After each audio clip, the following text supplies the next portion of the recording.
All right, welcome to Halitics. I'm Hal Ginsberg. So glad to be joined today by my good friend Bill Neal. He's an author. You can see where he writes on your screen. The link is also in the show description. It is the 22nd day of May, by the way. We're going to return to a topic I used to focus on a lot more, Bill, but lately the news from Gaza and Israel has really overtaken the importance, at least on this program, of Ukraine. Having you on today, we're going to kind of rebalance the scales. But you too have kind of, I guess, pivoted to focus as well on Ukraine, on Israel, Gaza. Why now return to Middle Eastern Europe? Yeah, well, that's right. I think I did more posts in April about U.S. The election primary and the situation in Gaza than I have in any month of writing. I did 5 or 6 posts, and but while that was happening, I follow the Ukraine is one of the threads I follow continually among many sources, and I knew there would be a big Russian push because of the delay, the 6-month gap in the aid getting there. Russia was not going to tactically ignore that opportunity, and they sure didn't. And they started pushing from the northern border towards Kharkiv, although the real intention is still not clear. I think part of it is certainly to get within artillery range of the second largest city in Ukraine and drive another 1 million refugees out, so that it has a military and civilian component. But other retired British generals who I do listen to, former NATO commanders and senior leaders, thought that there may be something much more complex going on further to the east in Kharkiv, south and east, a vast encirclement, harkening back to the big maneuvers on the Eastern Front in World War II. But we simply don't know. And indeed, Russia may have put several balls in motion just to see how Ukraine, and by the way, the West reacts to this added pressure. And, I came out where I did, which is essentially back in what Macron said. The specifics of sending troops right now should be fluid, should not tell Putin what exactly that means. But the fact that we would strongly consider it and do it in some form is a pressure on him, and it's going to change his calculations. And that where that leads to the nuclear, cudgel he's been welding, and be happy to get into that further down today. All right, Bill Neal with us, and there's the headline from your piece at Substack that we're discussing today, our main focus. And one thing I really like about this headline is it doesn't leave you guessing. I mean, you're real clear, or sometimes you read the New York Times or the Washington Post, and the headline writers have these sort of ambiguous or passive voice headlines, and maybe they do that to tease, so you want to go read it and figure out what they're going to say. But here, there's no doubt. You're saying it is time for Western boots on the ground. Now, that's actually somewhat different from what you just said, which was we need to keep Putin guessing. Do you actually now want to see France or the UK or Germany and the US send troops into Ukraine to actually start firing weapons at the Russian army? No, I come back to what Macron said, the president of France, in March, which started this firestorm about boots on the ground, because they had been off the table from the very, even before the invasion. The signal from the West is, by the way, today, and just doing some looking back over my shoulder, there were Florida National Guard troops in Ukraine, American troops, right, National Guard troops, prior to the invasion, which were pulled out before Russia crossed the border. Very interesting. No, Macron, I said something very shrewd. He didn't specify that the French troops were NATO troops if they want to follow, and it'll probably be the Baltics, maybe Poland or Finland. would not go to the front lines and start fighting. They're not going right in the trenches. They would go to relieve all those Ukrainian troops in support fields where it makes sense, where they could exchange equivalent functions. And that would free the Ukrainian troops to go fight, to do the fighting. But I'm not naive.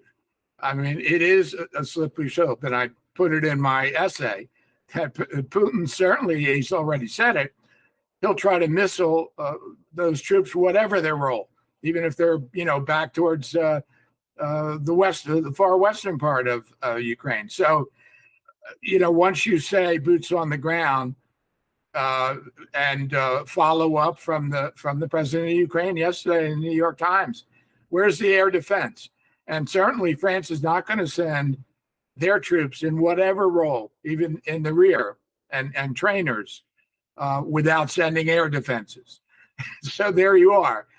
You can't escape the possible escalation ladder. And I know where that goes, which is the great fight on the American left and everywhere else, really. What would Putin do with this nuclear threat? And I side with former retired NATO commander, American General Ben Hodges, who strangely disappeared over the past 2 weeks after making a statement on May 7th. I wonder where he is. I think he's in Europe. He may even be in Ukraine, helping out, advising. And he's retired, so he's not, in any formal U.S. role. But I have spent a lot of time thinking about that, knowing that if boots on the ground and air power to protect them ends up facing Russian tactical nuclear weapons, and Hodges has thought through this very carefully, it makes no sense for Russia to do it, because we have already said if you use chemical or nuclear weapons, NATO will respond massively without specific. But Bill, let me just jump in real quick. But you're sort of talking about you mentioned the concept of MAD, mutually assured destruction. Seems like we're back in that conversation. Would Russia just simply say, you know what? If the West is going to invade Russia, if it's going to be like the third, fourth invasion since Napoleon by Western Europe into Russia, I'm not going to have it happen. Better to blow up the world. And by the way, if the U.S. knows that, if the U.K. knows that, if Germany and France know that, then they're not going to go in. How there's a huge jump in your logic here, and it is consistent with way most of the American left and maybe even a good part of the European center commentators look at it. Hodges' analysis does not think that if Putin sees some type of Ukrainian breakthrough, which they're not able to generate, I don't see any for the next year, given even if they get the longer range ATACMS, which they may have, they're not going to break through Russian lines, I don't think. And but if that did happen, the situation calls for Russia using tactical nukes in Ukraine to stop a specific breakthrough at a certain location with a range of the explosions a half to 3 miles, maybe, depending on the size of the nuke. So the damage is on Ukraine and their troops and their civilians where they're deployed. Putin is not. Why would he launch, the worst case, which is a ballistic intercontinental exchange with either Europe or the U.S.? Well, one reason I said that is because in your piece you do talk about how the U.S. and the West has hamstrung. And by the way, there's the current theater of operations. The red and pink are Russian incursions into what was Ukraine in 2022, and even before 2014. The black areas were taken over by Russia in 2014. At least the Crimea was. Because you've said in your piece that the U.S. has hamstrung Ukraine by insisting that they not take the fight into Russia proper, that the weapons that we send Ukraine need to, our position is you can't go after Russia in Russia. You can't bomb Moscow. I guess there have been a few launches towards Russia. But you're saying that's, my sense was you're saying that's a mistake. We should recognize that Russia, this is Bill Neal. This isn't Hal Ginsberg. I have a very different view. I'm just trying to explore where Bill's coming from. You're escalating here.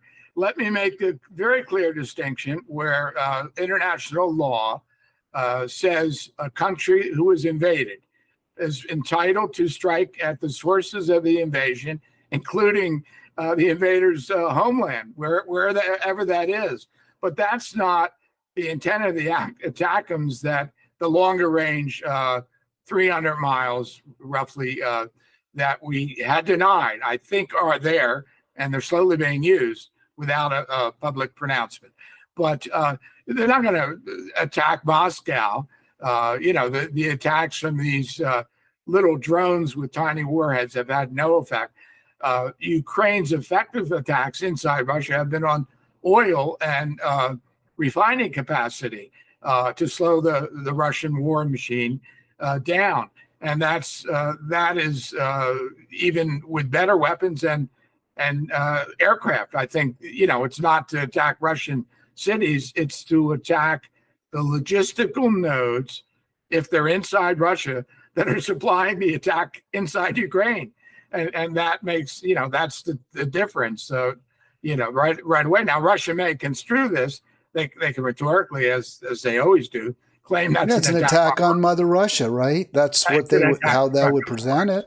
Of course, they're going to say that. But I'm making that clear distinction that under international law, Ukraine is entitled to do this, but is not entitled to attack civilian centers. Well, you could make the argument based on defense that in terms of defending one's homeland, you can go after the source of oppression.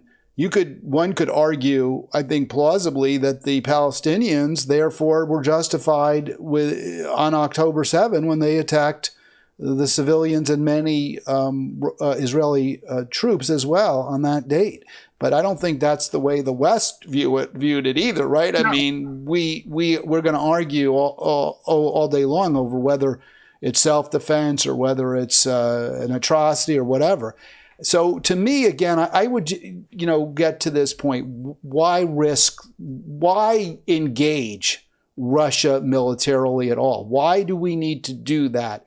And let me just play it. And I asked the question, and I know you're going to answer it.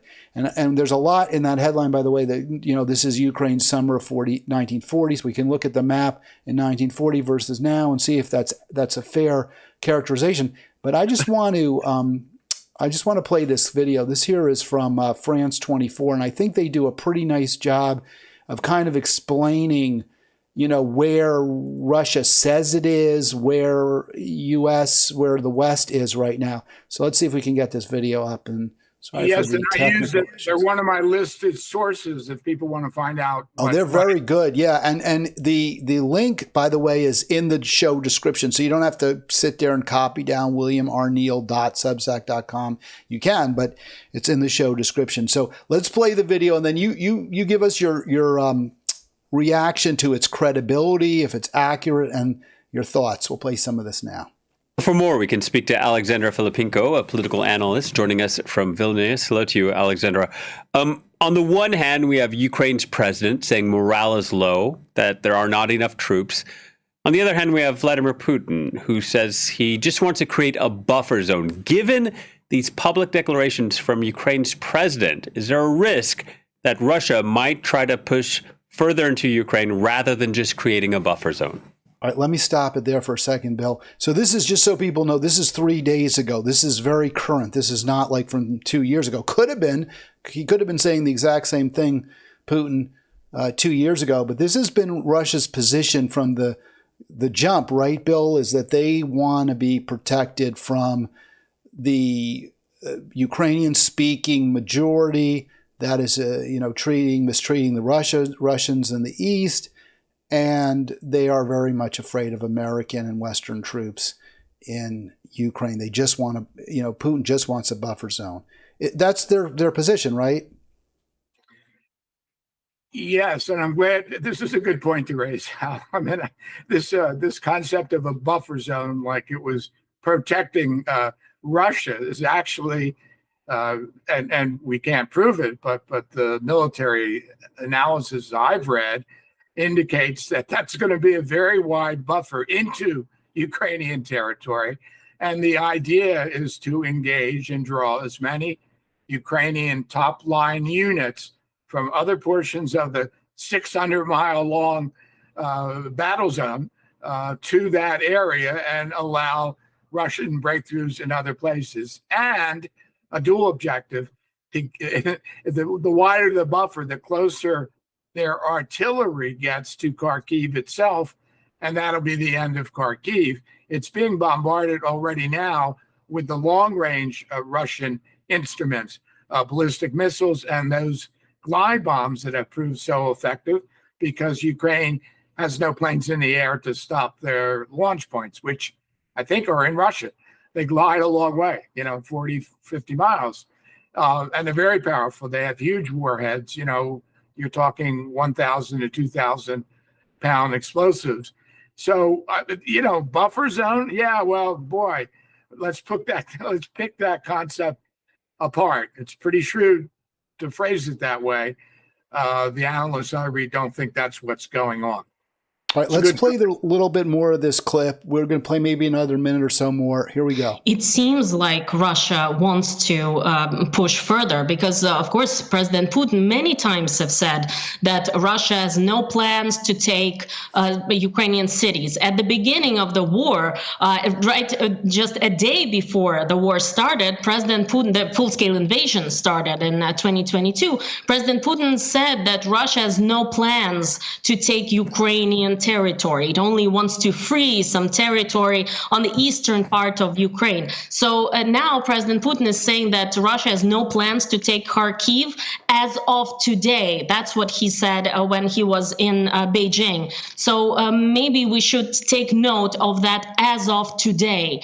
They really want to create this so-called buffer zone, or as they call it, sanitary zone, in response to the shelling of Belgorod region, Russian city of Belgorod, by the Ukrainian armed forces. But if Russia can move forward, most probably they will take this opportunity to move forward, especially since in that exact interview, President Zelensky said that now Ukraine only has about 25% of what Ukraine needs to defend its territory.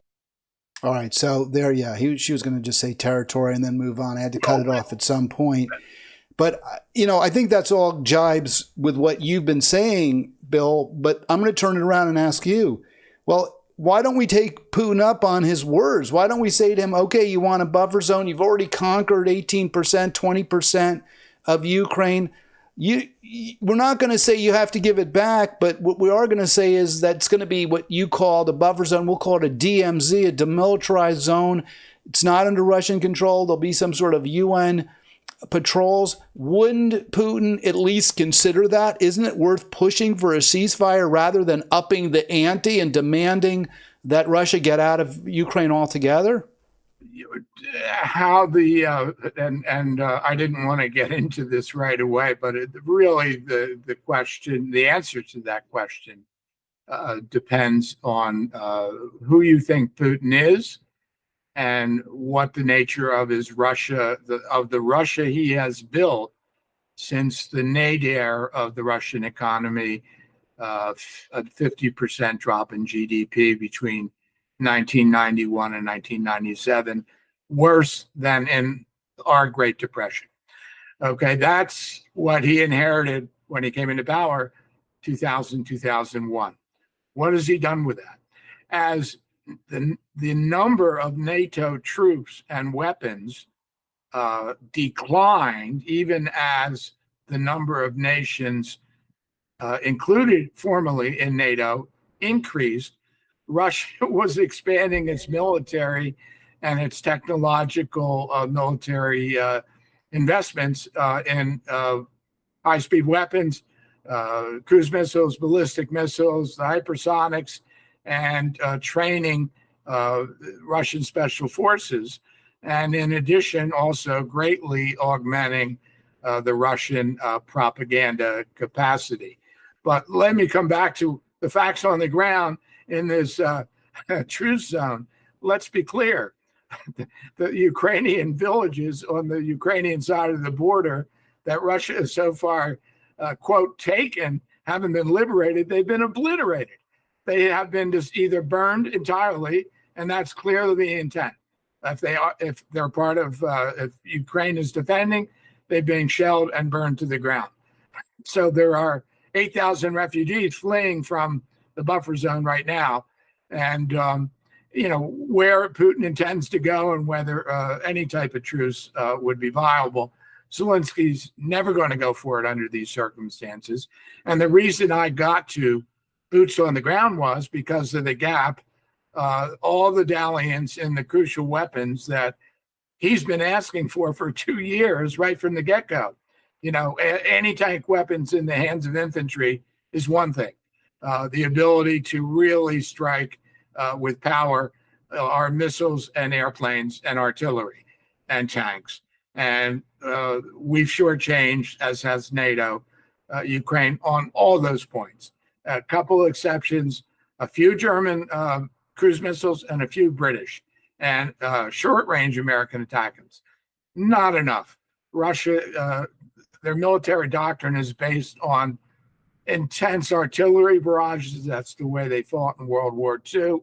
And that's the way they have made the gains this winter on the Eastern Front and what is really threatening Kharkiv, in addition to the missiles launched from Russia. So it's that evaluation of how Putin sees Russia's history and what NATO means to him, which brings you around to the question of why nobody on the left, who's horrified at the idea of NATO intervention or even initial steps of boots on the ground or more serious armaments like F-35s, which are not on the table, is the word democracy. Because one of the articles I posted poses the question: is it really NATO that Putin's afraid of, or is it the color revolutions that haunted him leading up to 2008 and 2011, and they weren't all in Ukraine? Let me just interrupt for a minute. So you're watching Halitics, 240-242-5646, spirited discussion with Bill Neal. He and I disagree vehemently on whether there should be the deployment of troops either from the United States or some other NATO country or several NATO countries into Ukraine. So, there's so many different ways for me to respond to what you're saying. I mean, you're making it it's personal here. It's Putin. Putin is, has I guess he's some sort of sinister figure in your view who's bent on at least European domination, if not more. I have so many different ways to respond, but I mean, I guess one would be, where do you see the end game? And the slide I put up there is the diminution of Ukraine population, the loss of troops, either through death, through casualty figure, through people who go AWOL, who are too old now, who are sick. Where does our sending more material, more billions, tens of billions, hundreds of billions of dollars ultimately, troops, whether American, French, and by the way, that would be a big sore sticking point, Bill. If we don't send troops, and the American public, I'm very confident, will not like that idea of our sending troops. But if we don't, right. they're not, and the Europeans do, they're going to start getting really, really, really angry at the United States, and it's going to be a major problem for the coalition, the Western coalition here. So, where do you, assuming we follow your lead, where are we in 2 years? The course of war, how no one knows. But people who have supported my reasoning and Ben Hodges have noted over the years that every time the West has put its foot down, Putin has backed down. I mean, he's been making red line threats since before the invasion, and on February 24th, 2022, and he hasn't, carried out the tactical nuclear threat, even though the range, as opposed to the effectiveness of what we've supplied, has increased. But you can cite, I want to come back to your escalation once again of the meaning of the rhetoric. Yes, we have sent lots of money and lots of weapons to Ukraine, but none of those that military thinkers would consider necessary if NATO or US was directly involved, and none have been decisive because they have been meant not to be decisive. So where do I think this is going? I think you see the alarm and the expression on Zelensky's face. Why are you leaving me hanging? Well, what's the tradition in the US when you get an uncooperative leader somewhere that's eating your resources? He's gone in some way, cleanly, health problems, internal opposition, and then to the negotiating table, and good luck with that. I don't think that's possible right now. Another 6 months or a year, given non-decisive weapons, Ukrainians may demand that, sadly. Okay, and why did I call for some form of Western troops on the ground? And I think it makes sense tactically. You're right. The American public doesn't want that right now. That's the last thing in the world that Biden wants.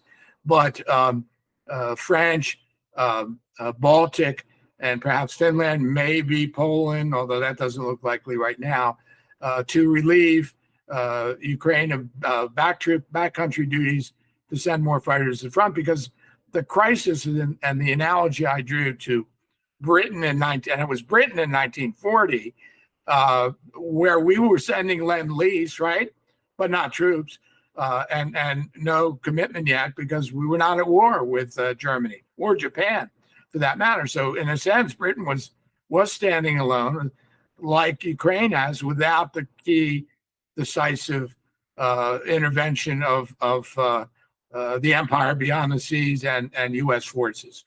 So I think that situation is comparable. In terms of the Hitler versus Putin analogy, well, that's way overdone.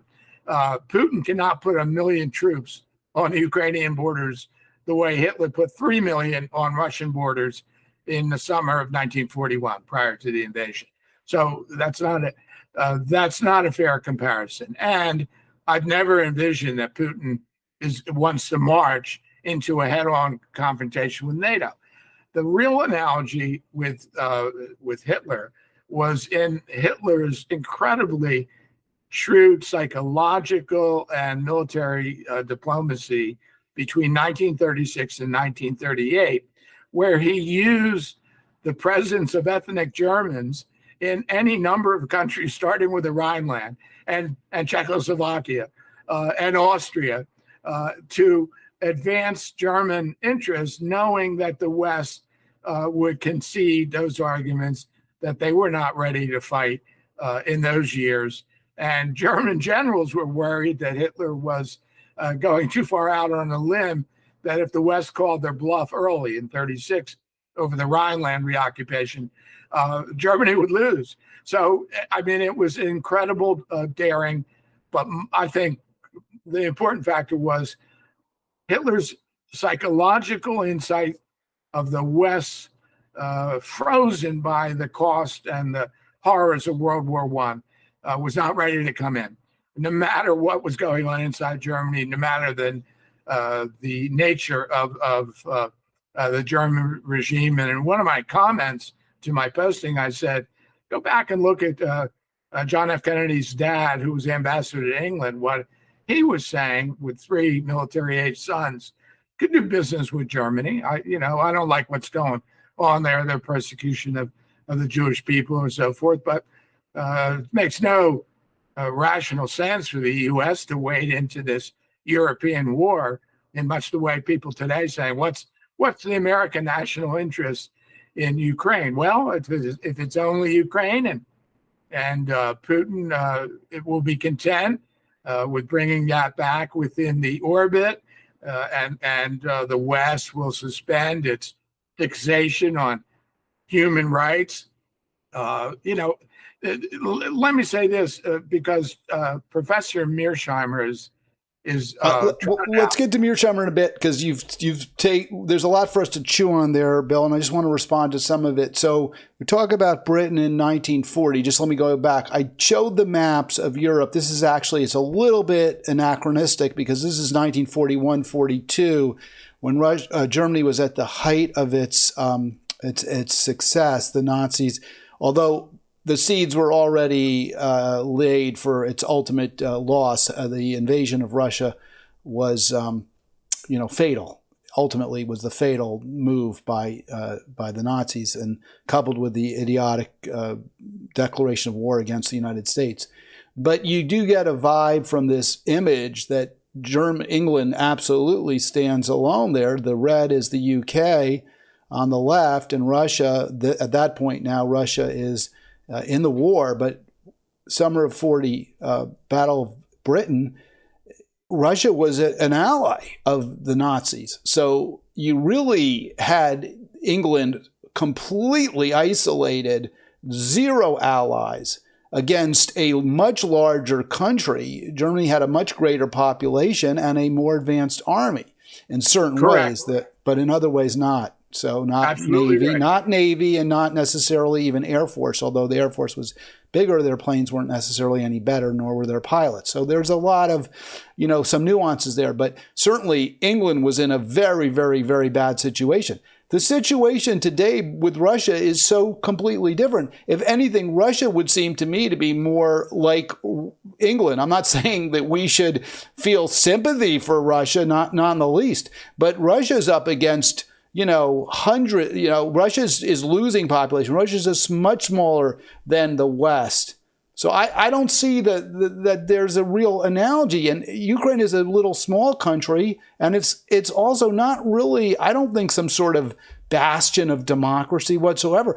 And I'm going off on a lot of tangents here too, but one of the best arguments, there are many, but obviously more in terms of the U.S. and the West certainly weren't some sort of moral paragons by any means in 1940, and the English Empire was still, committing atrocities in India and other places. But compared to the Nazis, yes, there was a moral imperative, I believe, for the English to be bolstered, to have one democracy still in Europe, even if not on the European mainland.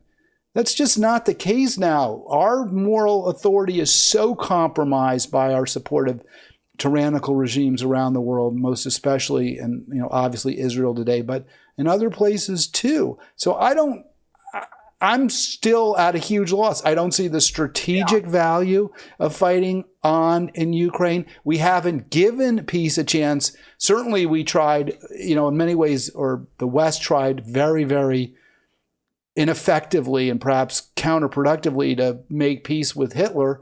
But we haven't even tried with Putin. You say we should say, if we say we draw a red line in the sand and we mean it, Putin won't cross it. Well, maybe he won't, but why? But we haven't tried peace first. So why haven't we tried peace first?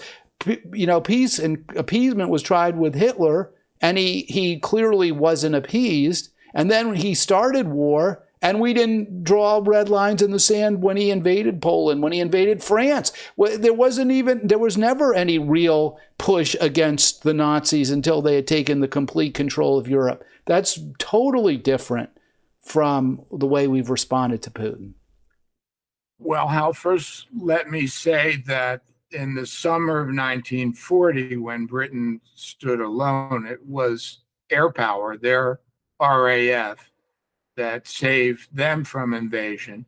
And they did that just barely by the skin of their teeth, and may have been helped by a German miscalculation as to what the targets were when Germany started bombing London instead of the British air bases in southern England.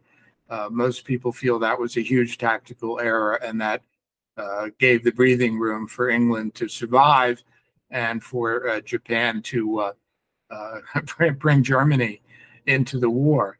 But I disagree.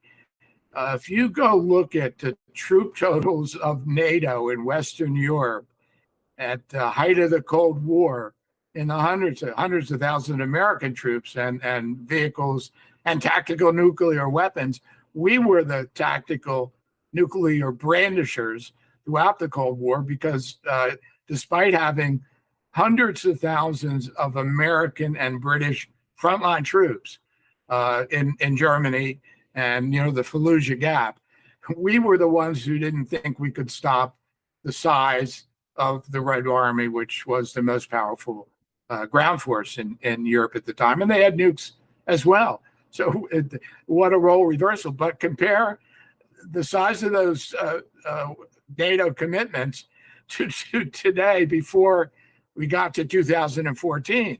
And that's why the nature of what's going on inside Russia and what Putin has been trying to construct, and his desire to regain all the countries that broke away between 89 and 91. And nobody that discusses today the war in Ukraine goes back to, well, the people of Ukraine voted to break free from Russia in 1991 by an overwhelming majority, including in Crimea and the Russian-speaking portions of the eastern provinces that have now been taken over by Russia. So, I mean, that's the starting point. So how do we get to the fact that an invasion is okay and the loss of... Well, I think that's unfair to say. We're not saying it was okay necessarily, but what Mearsheimer is saying is, and yeah. I haven't heard you, and I'd like to tell you to tell me if you think he's actually wrong. I know you make the argument that he kind of disregards or dismisses the integrity of smaller nations like Ukraine when he says you're implying or imputing to him the view that because Mearsheimer says at least part of Ukraine, eastern Ukraine, is existential Russian terrain. Mearsheimer is saying Ukrainians don't deserve self-determination. They don't deserve their own country. But I don't know that Mearsheimer would agree with you. I think he would push back and say, well, Russia didn't invade Ukraine until it became very clear that the West and Ukraine were serious about Ukraine joining NATO. And also that, at least in Mearsheimer's view, and I think others would say the same, and I know there's a dispute, I know there's factual argument, but Mearsheimer would say that Ukraine was persecuting, oppressing the Russian-speaking minority in eastern Ukraine. And they were taking shots, firing, just like Israel fires into Gaza. That's what Mearsheimer would say, whether true or not, whether, there's always back and forth. But it seems to me whatever the argument is, I haven't heard you say Russia doesn't have any legitimate argument for a cushion between it and the West, that Putin has zero legitimate claim that he should be afraid of NATO in Ukraine. He should not have been afraid of NATO and Ukraine. In some readings that I did prior to coming on the show, just to refresh my memory and get different points of view, people have argued, and they are on the conservative side of the American foreign policy perspective, that it's Russia that underwent the military buildup under Putin in an aggressive way that he can always say was defensive, because look at the expansion of NATO. If you look at the number of new countries entering right up to the Russian border. They will be back in a part. We're getting a little feedback there, Bill. We're good. Go ahead. I'm sorry. I heard a little feedback on your end, but I think we're fine. Go ahead. Ooh. I'm gonna just mute you for just a sec because we're getting some noise on your end, Bill, and I hear what you're saying. So All right. But here's the point. It was Russia that, after the accession of Putin, and based on his new worldview, and picking up from Russia at the bottom of Russian history, meaning 50% drop in GDP in the 1990s. He had a broken country on his hands, and very similar to Germany after the treaties of World War I, and the experience of the Weimar Republic. Broken nations, broken great nations, and Russia is a great nation historically, tend to be put back together by people who have ambitions, grand ambitions. I think history shows that. And so it was NATO taking troops out, whatever they were blustering with inter-range ballistic missiles. Their ability to invade Russia was going down in terms of number of troops and tanks and aircraft. And if you look at the military exercises right now, meant to that only go as far as eastern NATO states, not into Ukraine, the numbers of both aircraft and troops are laughable. They couldn't stop one Russian division. they're like battalion size and brigade size, and that's it. I mean, this is so for Putin to feel afraid of an invasion, either from Ukraine or the NATO that he rails about, I think is ridiculous. Well, if the West is so weak, and we're kind of at an impasse. So I don't want to kill ourselves going over and over the same trodden ground, just like Russia and Ukraine keep fighting over the same ground. But I guess this is my question: if the West is so feckless and if our armies are so small, why hasn't Russia already overrun Ukraine?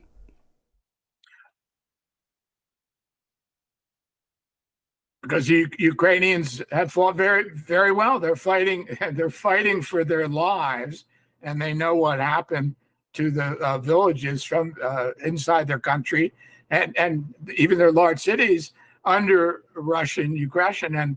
And why? Because the West has withheld its bulk of its forces, both from NATO grounds and certainly haven't put them in the Ukraine. Our most advanced weapons that we're proudest of and our best troops are not there, and they're not even in Eastern NATO. So now let's get I guess my point is just that even with all those disadvantages and allegedly a weak West confronting him, Putin still hasn't been able to take over Ukraine, and it's been a very, very costly war, and in some ways eroded his standing. So far, Hal, but I wrote what I did, polemics and also reasoning, because I think aside from the weapons that have been withheld, it's been the fighting spirit, the morale of Ukraine that's held them together. But they face a stark physical fact. So Bill, I really appreciate you coming on. I'm cutting you off here because I want to get to just a few other topics with you. We've only got a little bit of time left, and I really value that time with you. So I wanted to move to the second clause in that headline there, and to give Blinken the boot. So what is specifically that you feel, and by the way, this is an area where I think we do agree, Secretary of State Anthony Blinken has simply not been up to the job, is not up to the job. Yes, unfortunately, somebody in his position takes the symbolism for policies that he is carrying out. We don't know where his heart of hearts is. I think his heart of hearts is with Netanyahu and Israel for the disastrous policy. And that's a good half, if not more, of booting him out because that policy is disastrous for Israel's future as well as the U.S. in the Middle East. But the other policy that he deserves to go out on is exactly what was conveyed by Zelensky in the interview with the New York Times yesterday. You've been, you dangled, and this touches on Mearsheimer, you dangled without delivering us joining NATO, delivering the process. You just left it up in the air as something from 2008 that might happen in the future with no guaranteed track record or methodology to get there. And that gave Putin the chance to do his thing on the threat to the Soviet Union. And may I have your attention, please? Today is absolutely the.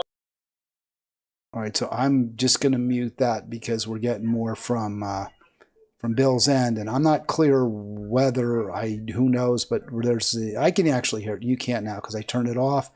But you're watching Halitics. Hope you do.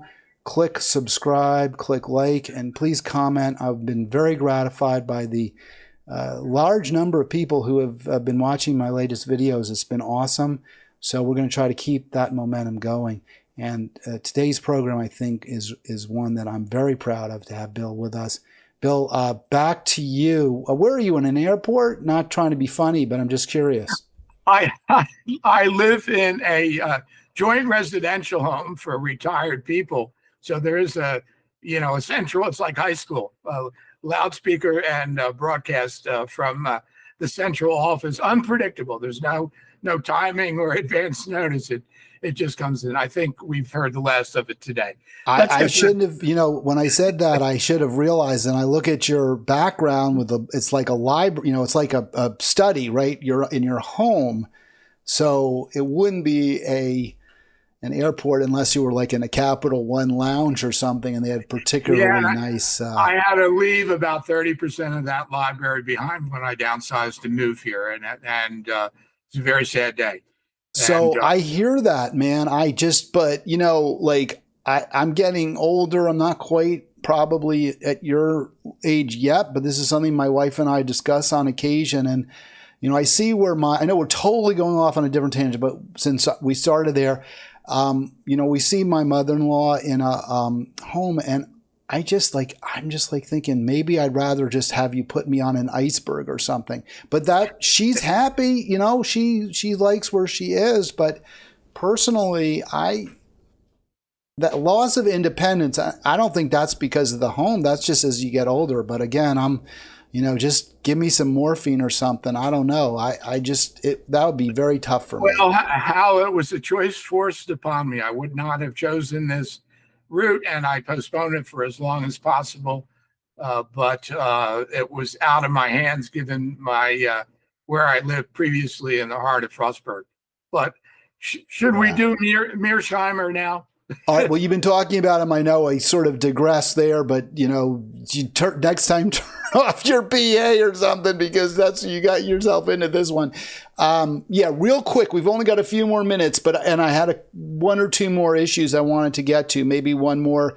So Mearsheimer, we were talking about Blinken, and you were saying Blinken needs to go because he's the architect, or at least he's certainly one of those responsible for our very, very bad policy towards Israel. And you also would hold him responsible for the situation which is falling apart in Ukraine as well. Is that fair to say? Yes, he's the public symbol, whether he believes in these in his heart of hearts, both Ukraine and Israel policies. He's the public symbol as Secretary of State. And when the policies are failing, he either retires or gets booted out. He would step down, health crisis, whatever. And I thought I'd put that out there, boots on the ground, boot him out. And I don't see Biden doing it, but I want, you got to put some pressure on. I'm still a registered Democrat. What other cards can I play at this point? I think he's hurting the nation. So now, what did you want to say about historian Mearsheimer, who's really had his moment in the sun, or years in the sun? His very widespread apparent knowledge of Eastern Europe, of Russia, has catapulted him to go-to status when it comes to analysis of indeed his of the conflict. His YouTube interviews have millions of viewers, or hundreds of thousands.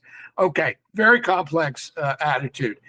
He's stuck his neck out, stuck his neck out on Israel, and gotten a lot of trouble with a book about criticizing AIPAC and the Israeli lobby. So he's got guts, he's taken on the establishment. However, his fame as a diplomatic historian is balance of power politics, where the hegemon in a region, and that would be Russia for so long, and the U.S. Get to call the shots. And they are not usually humanitarian shot considerations. They're pure power.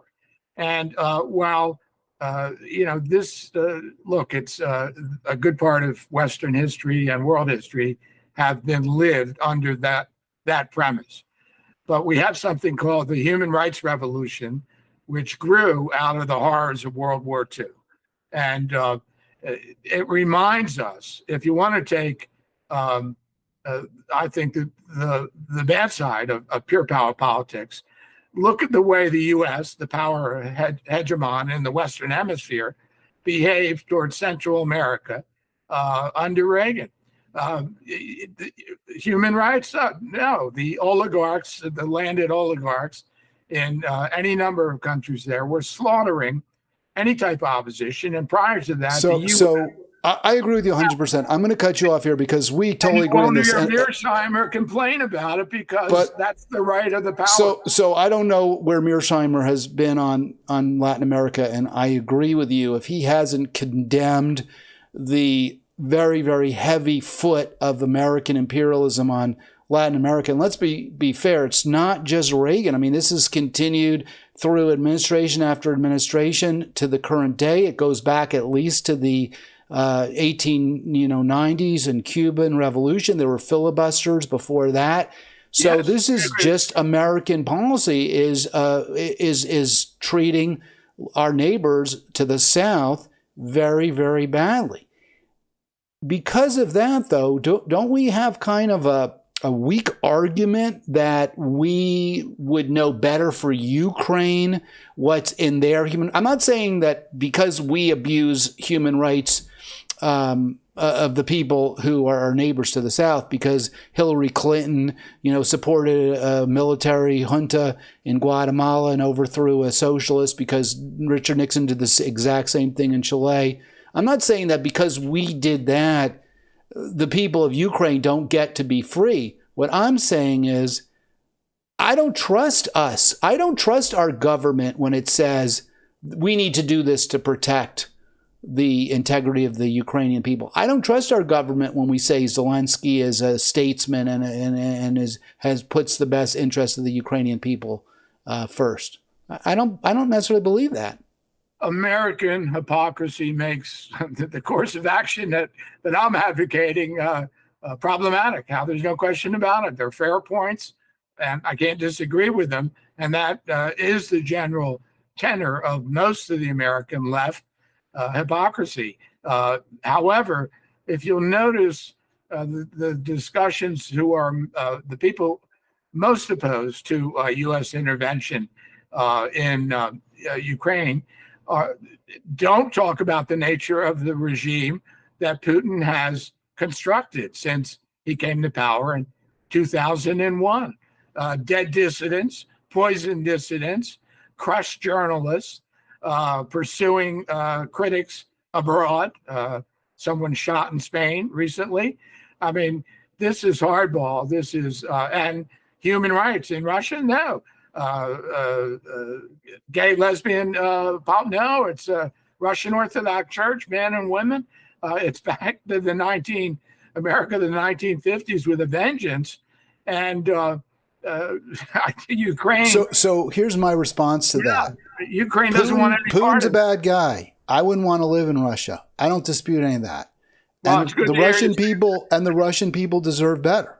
We both, and so do their neighbors. But the way to get better for them isn't to get involved in a hot war with Russia. The way to get things better for people in Russia and Ukraine is to promote some sort of peaceful, if possible, resolution of this, and to be pushing, using carrots and sticks, pushing Putin to take his boot off the throat of his own people and those in his neighbors. Now, it may be very problematic. It may not happen, but to me, that's the better way to try and not only better, but more likely to succeed way to improve the quality of life for people in those countries? All wars end in negotiations if they don't end in complete unconditional surrender, right? As Germany and Japan, the South, the American South, or the American South, yes. So eventually there will have to be negotiations. It's not going to happen now. I wouldn't want it to happen now under the facts on the ground or the momentum in the war.